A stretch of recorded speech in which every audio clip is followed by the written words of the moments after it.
Welcome to the County Manager's Report. I'm Lloyd Higuera, and with me is Douglas County Manager Steve Mokorohiski. And welcome, Steve. Thanks, Lloyd. Great to be back with you. Good to have you here. We're going to talk about the Douglas County Commission meeting, but there's snow up on them there hills. There is. It's a good sign, isn't it? It's a very good sign. Yeah, the rimfire smoke is gone for good, hopefully. Right. And we've had some rain in the valley and snow in the mountains, and so hopefully that stays and we get a lot more of the white stuff up there this winter. That would be a good thing. Absolutely.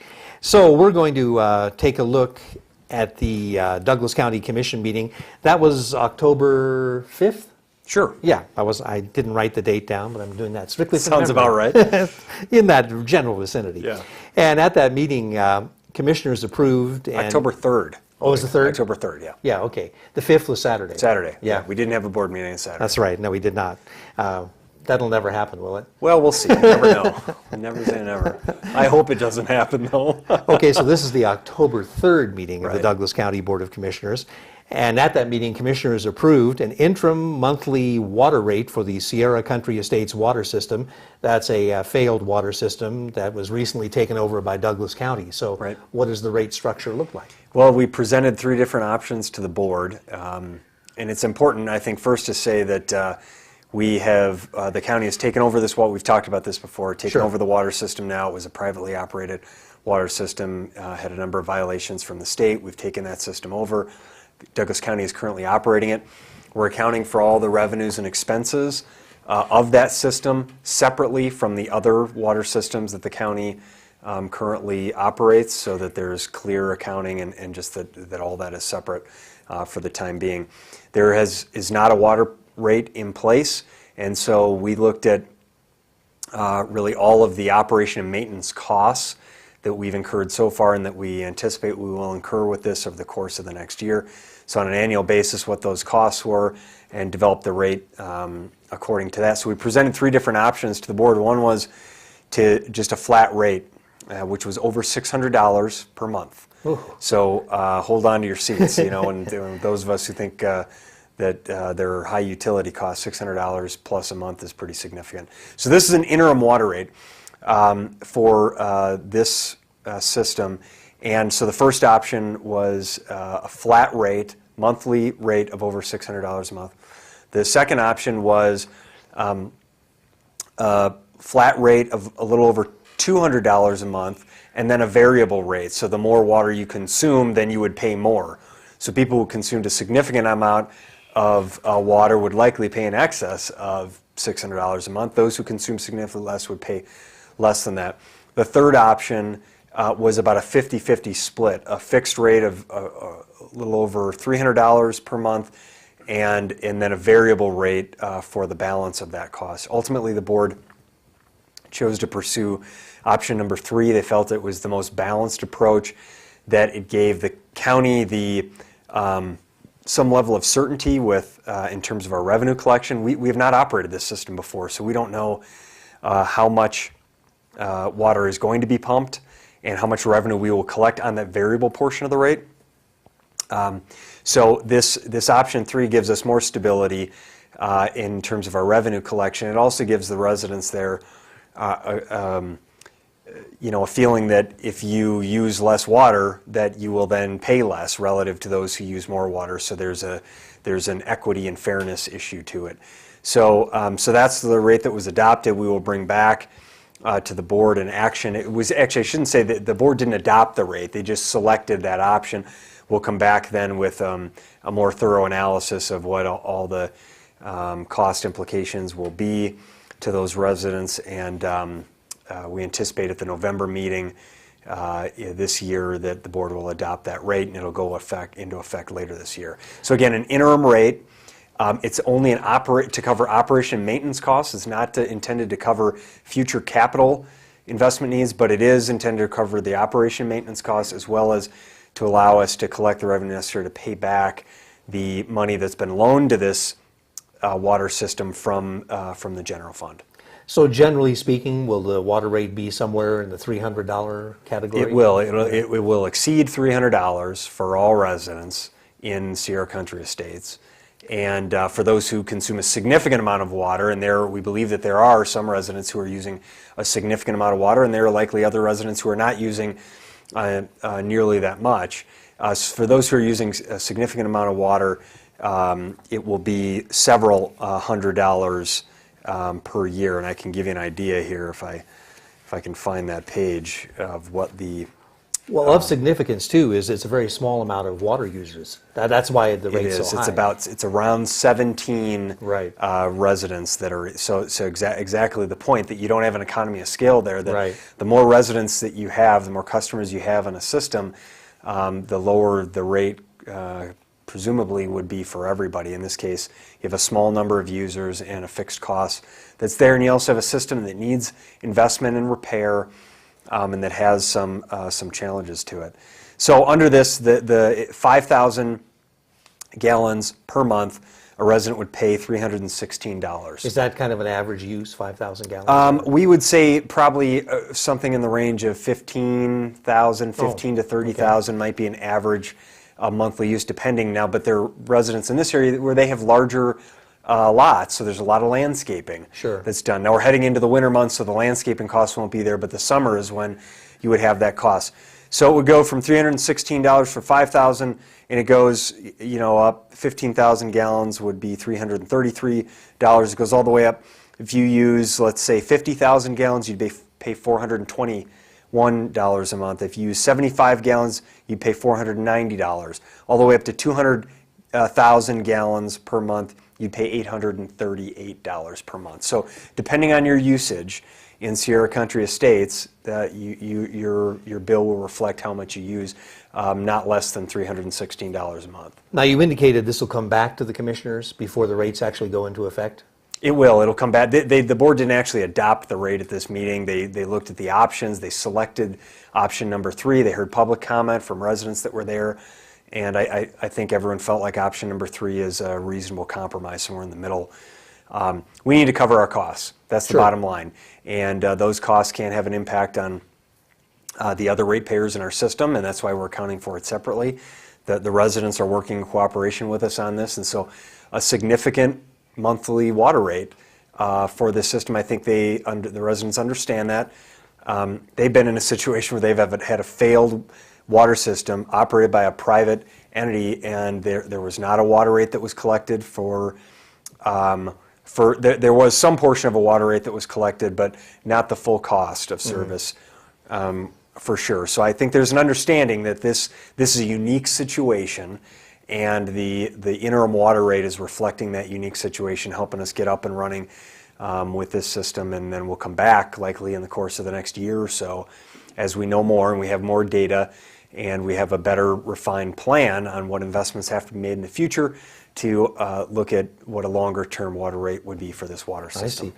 So when do these rates go into effect then, would you estimate? They would likely go into effect in the December-January timeframe. I think that's the December of 2013, January 14. And these are interim rates that would run for about a year? That's the plan until we have a better handle on the system. And we've had this system now for about a month to 2 months. And so our staff is still getting an understanding of where the issues are, the challenges are, still getting a handle on where the costs are going to be wrapped up. We have no data. The system isn't metered. Now the residents are installing meters as we speak. They're putting in the cost to install those meters. And once we have those meters installed, and then we get through next summer, we'll have better data to really know what is the actual usage on the system, who's consuming what, and we'll have a better handle on that. Right now, we know very little. So that's I think one of the challenges you have and what's led to this high-cost water rate. Okay. Well, we'll be following this one for sure. Also at that meeting, commissioners heard a presentation on the Valley Vision Plan. And they also approved developing a resolution between the towns of Gardnerville and Minden and Douglas County to identify funding and implementation over time. Right. And you're on the Gardnerville Town Board. Right. Lloyd, let me play an interview. What did you think of the Valley Vision? I was very impressed. I can see that it has a lot of pieces that have to come together. It won't be something that happens overnight. But, if we can start on a project and then work our way through that one and another project, we can get a mighty fine-looking community here. Yeah, I like this. If you've ever heard this, people say, why do you need a vision? What's the point of a vision? And I really like the story about the man who walks onto a construction site and he sees 3 workers, and he walks up to the first worker and he says, what are you doing? And the man says, I'm laying brick. And he walks up to the second worker and he says, what are you doing? And the man says, I'm building a wall. And the man walks up to the third worker and he says, what are you doing? And the worker stands up and looks the man in the eye and he says, I'm building a cathedral. And I think it's a good example of what we're trying to do here. We're trying to give the community an understanding of what the potential is for our downtown Minden-Gardnerville core and for the entire Carson Valley. And if we can articulate that vision and what we want our community to be, and our residents, our businesses, our governments all understand it, then it's more likely those things are actually going to become reality because people get excited about it, they get motivated to begin to implement those changes. And we're already seeing this with Bentley Enterprises, who has announced their plans for the silo and milling building that they're going to begin to renovate in early 2014. They're talking about a distillery, a bourbon, gin, and absinthe, I think, distillery and cafe and lookout area. They've talked about renovating their wool building and the creamery building, and exciting things like potentially bringing the V&T Railroad back into Minden, where there used to be a depot, into the 1950s. These types of things, some of them are going to happen, and others may or may not happen. But it's good to talk about these things that we want to happen, because it's through that process that we ultimately realize what our dreams are. And so we've seen this in Genoa. Sure. Genoa, the residents and businesses and officials in Genoa came up with a vision for what they wanted to do with their historic Main Street area. And we have made it a reality now by building a trail from the bed base in Wally's into the retail center, and creating a more walkable, pedestrian-friendly corridor there. We're doing it at the state line area of South Lake Tahoe with the South Shore Vision. Douglas County is now the first local entity in the Tahoe Basin to have an adopted area plan under the new regional plan. And it's all based on that vision that was created for the state line area. And so we're doing much the same thing here in the Minden-Gardnerville and Carson Valley areas, is articulating what we want the future of our community to be. We want to try and do better than a 5-lane state highway with heavy truck traffic running through our Main Street core, when the town of Gardnerville is investing significantly in its Main Street Gardnerville initiative and trying to have that vibrancy. So our community is now starting to come together around that. I think it's an exciting time.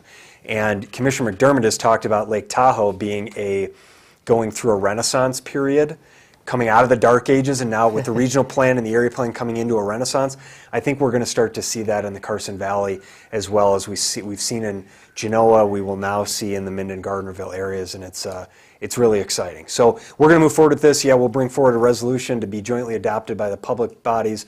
We'll try to put our money where our mouth is and fund some of these public improvements: streetscaping, landscaping, pedestrian amenities, undergrounding of power poles, pedestrian bridges, whatever it takes to create that environment to bring businesses, visitors, and residents together. So I get excited talking about this, because I know it's going to happen in the 5 to 10 year horizon. I just hope that we all have the patience and the energy and the foresight to see it through. The vision. Absolutely. Have the vision. Absolutely. But I think a key component to this is this resolution. Yeah. The towns and the county working together. Right. Because I don't think it would happen otherwise. Absolutely. Yeah. I mean, the reality is the towns are what create a sense of identity for our community. The county, does a lot of the regulations, and we establish the laws, and we provide a lot of services in the community, but the two towns are really how people identify their community.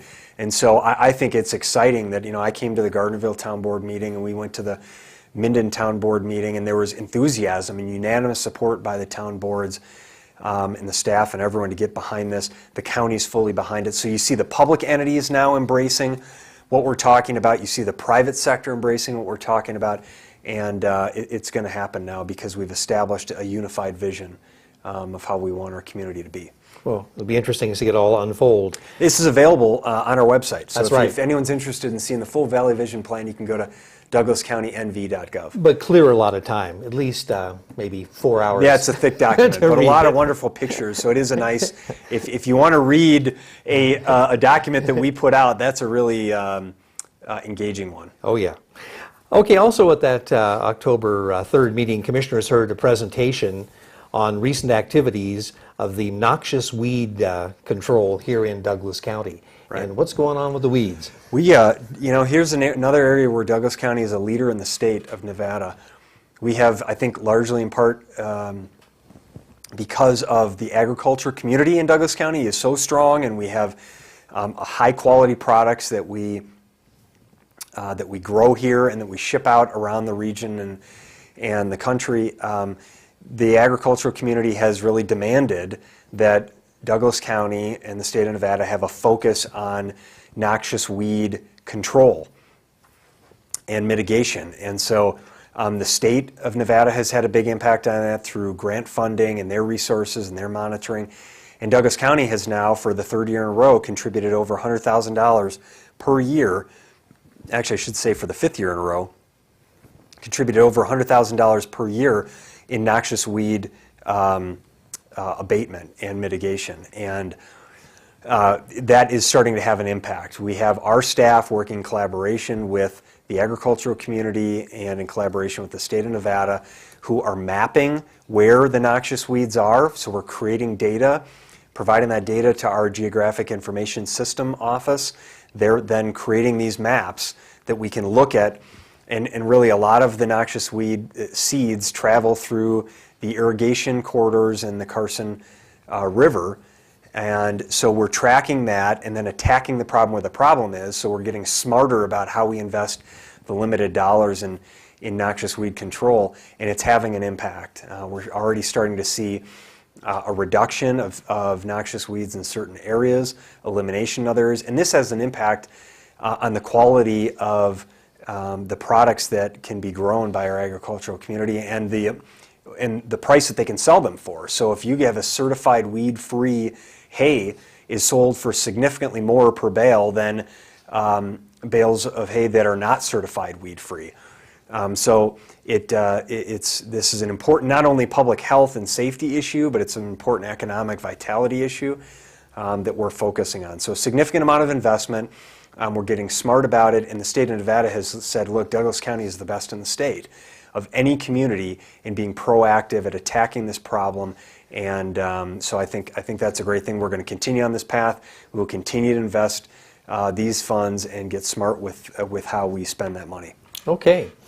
Well, Commissioners also approved a memorandum of understanding between Douglas County Community Services, Parks and Recreation Department, and the Me-Fi-Y Foundation to provide youth and teen scholarship programs in exchange for passes to the new Douglas County Community Senior Center. Right. So we're seeing more and more actions geared toward the Community Senior Center. Yeah, that's right. We're gearing up now. Yeah. I was actually out at the site today. I walked around the construction site, and we're about 25, if you can believe this, 25% complete with the project. Now, we're not quite 25% through the timeline because we're going to slow down on the timeline as we go into the winter months, but you know that facility is about 25% complete now. That's incredible.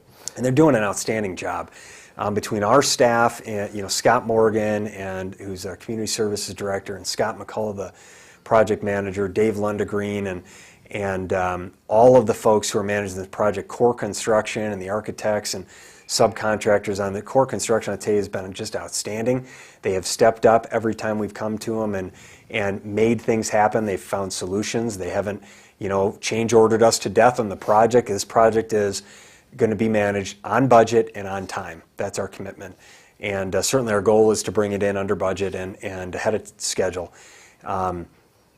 So we're making progress on that, and now you're starting to see private entities come forward and contribute money for furnishings and equipment for the building. Things like the furniture and the finishes, the cooler and all the equipment in the senior center and the dining room area. to the gymnasium and the other areas. So this was brought forward from the MeFi Foundation. It's a partnership and agreement between that private entity in Douglas County. They will raise money to provide scholarships for young people who may not be able to pay for the fees to get in and use the facility. And so what we have always said is we want this facility to be accessible by every single person in our community. And we want young people to use this facility. We want them in that facility doing active and positive things for our young people as opposed to out on the street. And so this is a wonderful partnership, again, a great example of public-private partnership, leveraging private dollars to allow for scholarships of young people to access that facility. And I think we'll see more of these types of partnerships and agreements come forward as that facility continues to come out of the ground. Yeah, no, it's really exciting to see all that happening. Commissioners introduced an ordinance adopting revisions to the 2012 International Wildfire Urban Interface Code for the Tahoe-Douglas Fire Protection District. This kind of housekeeping type of thing? It is, yeah. It was the International Fire Code last adopted by the county in 2007, so there have been a number of updated versions to the International Fire Code and International Wildland Urban Interface Code. So this was an update that we did to our plan to incorporate many of those changes that were done at the national, international level. Okay. Also, Commissioners approved a resolution regarding acceptance of Viewpoint in Fish Springs for road maintenance by Douglas County. So you're acquiring another road. Yeah, and you know, this was a cleanup item where actually it was a privately developed road. It was developed to the county standards and intended to be turned over to the county. At one point, the county had always maintained it, but it had never been formally accepted by the county for maintenance. And so more recently, when there was a request for some work to be done and we looked at the documentation, we said, well, actually, it's not a county road, and we realized, but it should be a county road because we've always maintained it, should have accepted it. So this was a cleanup item, a relatively small section of road that we're taking over here, and again, that we've maintained in pretty good order over the history of its life.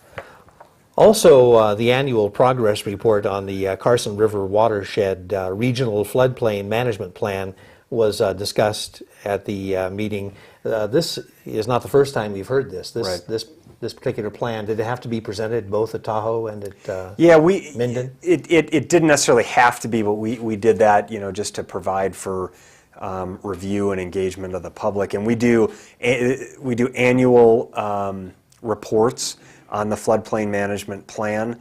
So this plan was first adopted in 2008, and so this is the fifth of the annual progress reports that we've done since the adoption of that plan. And I would note that it's available on our website also at douglascountynv.gov if anyone wants to take a look at it. So progress report there. You know, one of the big things we're waiting on is the approval from FEMA on the updated flood maps for Carson Valley. And we're continuing to work through that process, and you know, the federal government is now shut down. I think we're in the second week here of the federal government being shut down, and so FEMA's not as accessible as the other federal agencies aren't right now as they once were. But once they get back to work, we'll continue to work through those issues. Okay. Commissioners also adopted a resolution to the board's norms and procedures. That's to limit commissioners' expenditures to an annual budget.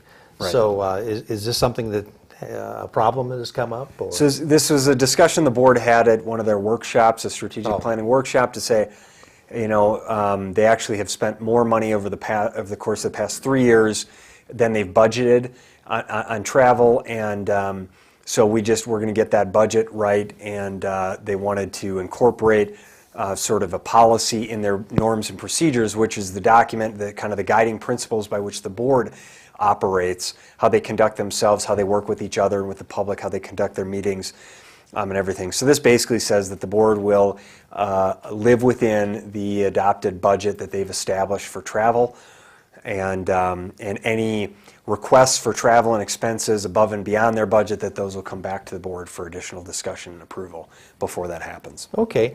Well, that's a pretty good look at the October 3rd meeting of commissioners. And of course, the beat goes on. We've got another Right. meeting coming up October 17th. And do you have a preview of that meeting? I do. It looks like it'll be a relatively brief meeting. I knock on wood, you know. You never know. So there are a handful of items that we have. There are some cleanup that we have. Again, the fire code, the International Wildland Fire Interface Code update. We call it a first reading. So we had the first reading we just talked about at the Right. October 3rd. This is the first reading we're going to do at the lake, sort of as a courtesy. So we do it at the valley and the lake. And then the the second hearing, which would be the adoption, will be likely in November in the valley. So that's a first reading. We have an update, actually adoption and implementation of the Hazard Mitigation Plan as an official plan for Douglas County. It's something that East Fork Fire has worked with other county entities on for quite a while now. We have some cleanup work on the South Shore Area Plan that was adopted. I don't think I mentioned this earlier. That's right, go ahead. Adopted unanimously by the TRPA Governing Board.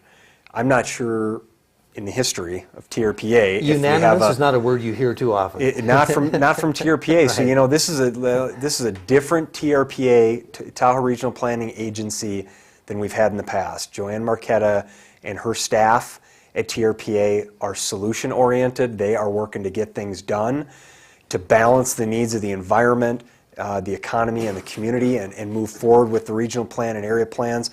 We're working wonderfully with TRPA staff, and the governing board, you know, to their credit, has had a difficult time getting anything unanimous approval since I've been with Douglas County, unanimous approval. So we had a good plan. We had a good area plan that was adopted unanimously by our board. We spent the time. It started with a vision for the state line area, and we engaged the environmental community, the businesses, the residents. We did environmental analysis. We stopped every step of the way. If anyone had a question or a concern, we stopped, we adjusted, we compromised on certain things, brought forward a really positive plan. The Sierra Club doesn't support it. They're the only entity, really. The Sierra Club and a couple of these sort of fringe groups. League to Save Lake Tahoe supported our area plan. That's very good. So there are environmental groups, business community, and residents, all who've come in support of our area plan. You have a very small group of folks who still are not convinced that redevelopment of the built environment and protecting the environment is actually good for the environment, which of course most reasonable people know. So we have some cleanup items on that, just to sort of some minor changes that were made by TRPA through their process.